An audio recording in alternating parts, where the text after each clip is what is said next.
Este es un repaso de lo que pasó el 25 de mayo de 1810, en donde se cumplen 214 años de una de las fechas patrias por excelencia. Vamos a repasar sucesos que nos llevan a esta conmemoración, ¿sí?, del 25 de mayo, que es no más ni menos que la liberación de la República Argentina, de la Argentina, digamos, de la monarquía de España, que es donde Argentina, ¿sí?, se independiza de la monarquía de España, para mejor decir. Entre el 18 y el 25 de mayo de 1810 se sucedieron una serie de hechos que marcaron para siempre la historia argentina. La invasión napoleónica a España de 1808 había generado un vacío de poder en todo el imperio español. En mayo de 1810 llegó al continente americano una noticia que causó revuelo. Había caído la Junta Suprema Central, uno de los últimos bastiones al frente de la corona en la península. El 18 de mayo el virrey Cisneros realizó una proclama en la que afirmaba que gobernaba en nombre del monarca Fernando VI. La jabonería de Hipólito Vieites y la casa de Nicolás Rodríguez Peña se convertían en hervideros de ideas revolucionarias. Saavedra, Belgrano, Castelli, Beruti, Paso, Chiclana y Viamonte fueron algunos de los apellidos que las transitaron. 19 de mayo, Belgrano y Saavedra se reunieron con el alcalde de Lezica, Castelli con el sindicato procurador, Juan de Leiva, que pedían la realización de un cabildo abierto para discutir la situación política. 20 de mayo, Lezica le informó a Cisneros sobre el reclamo de los vecinos. 21 de mayo, un grupo de vecinos de la ciudad ocupó la Plaza de Mayo, entonces Plaza Victoria, para exigir la convocatoria al cabildo abierto. También buscaban la destitución del virrey Cisneros. El 22 de mayo sesionó el cabildo abierto y la multitud volvió a tomar la plaza con distintas reivindicaciones. Los agitadores French y Viruti lideraban la manifestación. A la medianoche el cabildo seguía reunido, los debates resultaban claros. ¿Era legítima la autoridad del virrey ante la ausencia del monarca? ¿Cuál era el papel del pueblo? ¿Dónde residía la soberanía? Son preguntas que contesta la misma historia que vamos a citar. Los integrantes del cabildo dispusieron la creación de una junta de gobierno, como había habido en la península y otros lugares de América. Decidieron convocar a los diputados de las provincias. El 24 de mayo se propuso la creación de una junta provisional, con Cisneros a la cabeza. Como vocales entraban Saavedra, Castelli, Solá e Inchaurregui, estos últimos españoles. El 25 de mayo en la plaza French y Beruti aseguraban estar acompañados de 600 más.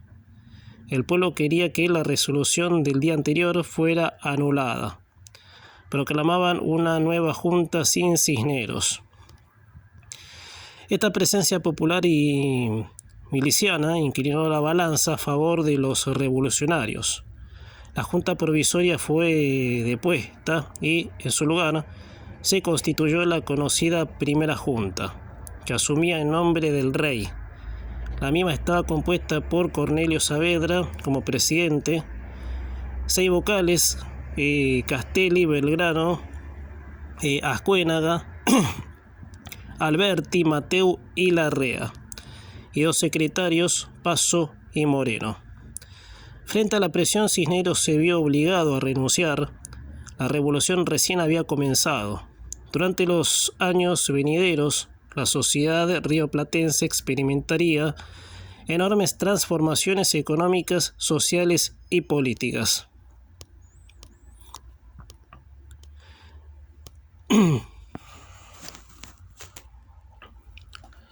La Revolución de Mayo fue una serie de acontecimientos revolucionarios ocurridos en la ciudad de Buenos Aires, que era entonces capital del Virreinato del Río de la Plata, dependiente del rey de España, que sucedieron durante la llamada Semana de Mayo, entre el 18 de mayo de 1810, fecha en la que se publicaron noticias de la caída de la Junta Suprema Central, y el 25 de mayo, fecha en que se juró la llamada Primera Junta de Gobierno. La nueva Junta declaraba actuar a nombre del señor Fernando VII y para guarda de sus augustos derechos, la que es considerada por algunos historiadores como una maniobra política para ocultar las intenciones independentistas y que lleva el nombre de máscara de Fernando VI. Si bien inició el proceso del surgimiento del Estado argentino, no hubo una proclamación de la independencia formal, ya que la primera junta aún gobernaba de manera nominal en nombre del rey de España, Fernando VI, quien había sido depuesto y su lugar ocupado por el francés José Bonaparte. La declaración de independencia de la Argentina tuvo lugar 6 años después, durante el Congreso de Tucumán, el 9 de julio de 1816. Algunas de las causas que nos llevan a esta fecha, porque todos se van relacionando en definitiva. La declaración de la independencia de los Estados Unidos en 1776 de Gran Bretaña sirvió como un ejemplo para los criollos de que una revolución e independencia en hispanoamericana eran posibles. La Constitución estadounidense proclamaba que todos los hombres eran iguales ante la ley, aunque por entonces dicha proclamación no alcanzaba a los esclavos.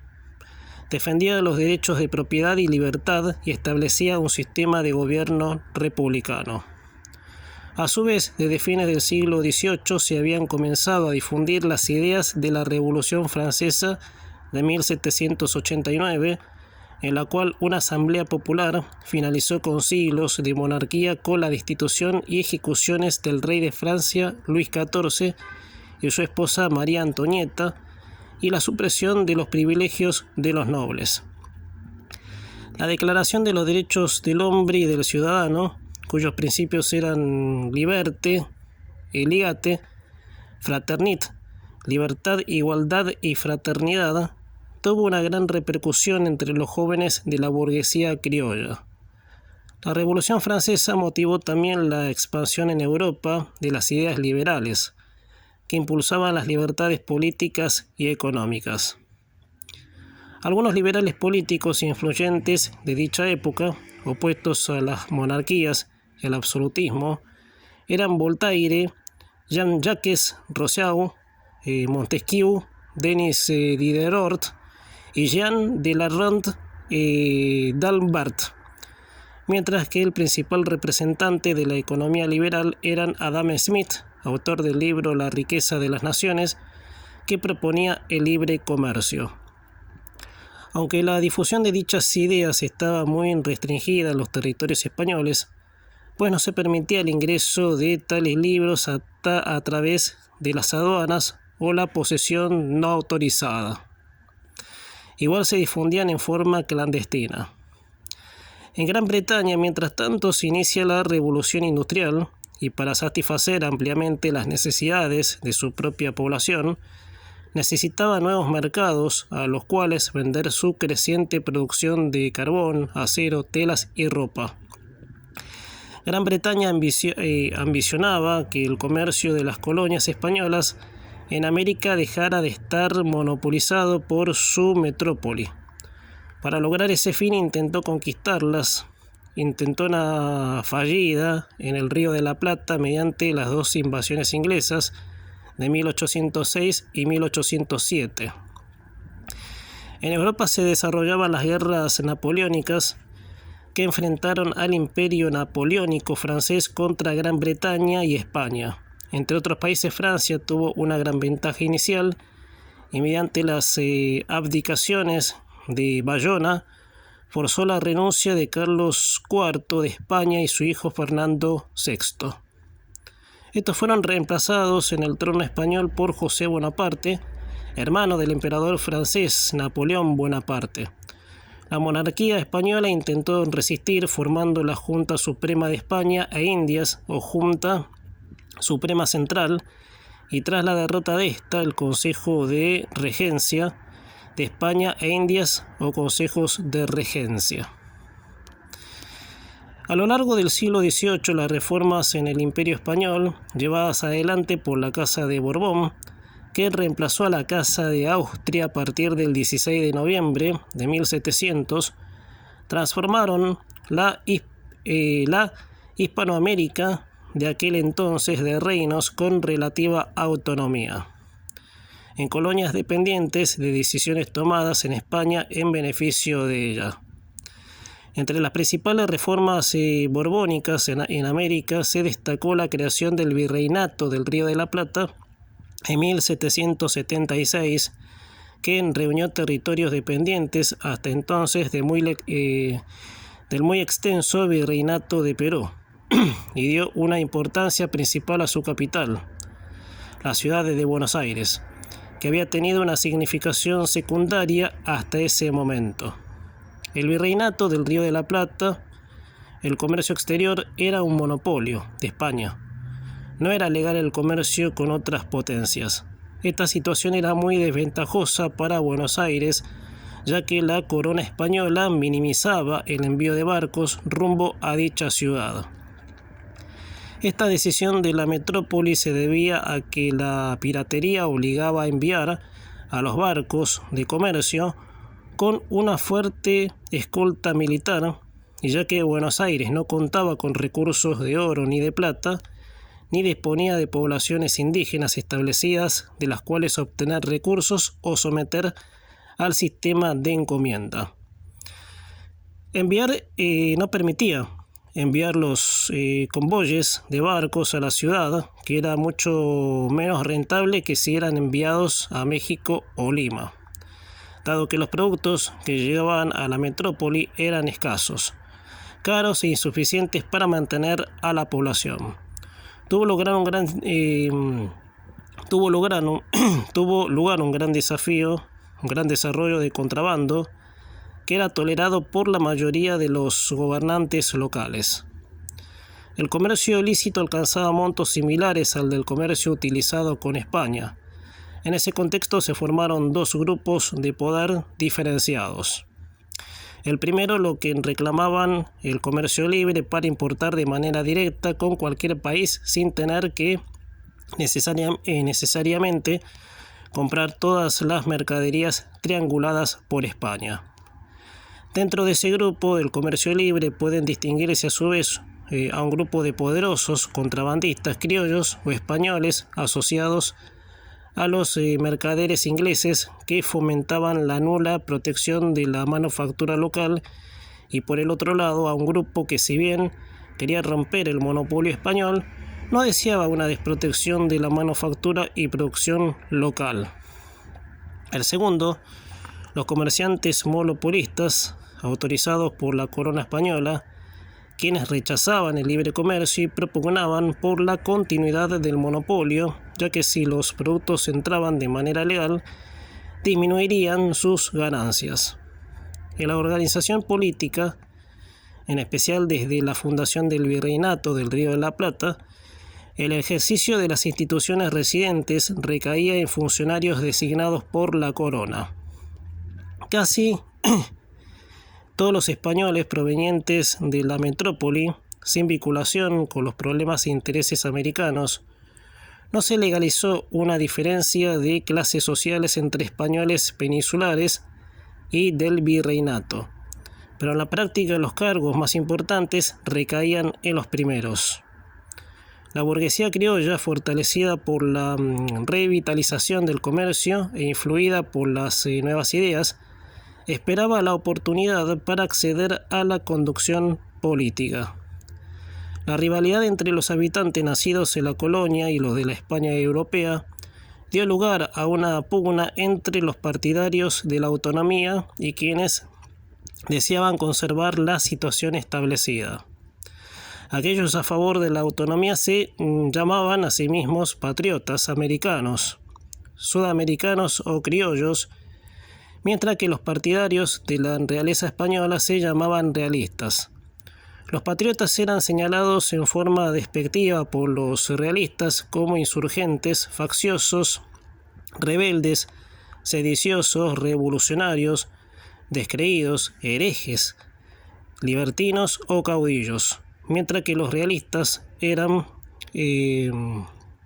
a su vez, tratados en forma despectiva como sarracenos, godos, gallegos, chapetones, matuchos o matarrangos por los patriotas. Para cerrar esta breve explicación, ¿sí?, que da origen, ¿sí?, a cómo el mundo, digamos, ¿no?, porque en Estados Unidos pasa, ¿sí?, algo parecido, de extender el liberalismo por todo el mundo y por supuesto los países hispanoamericanos. Esta es la pelea que, y muchas veces lo comentamos, nos tiene enfrentados, ¿sí?, en dos modelos que hasta hoy es la gran discusión. Buenos Aires, la capital del virreinato, logró un gran reconocimiento ante las demás ciudades del mismo luego de expulsar a las tropas inglesas en dos oportunidades durante las invasiones inglesas.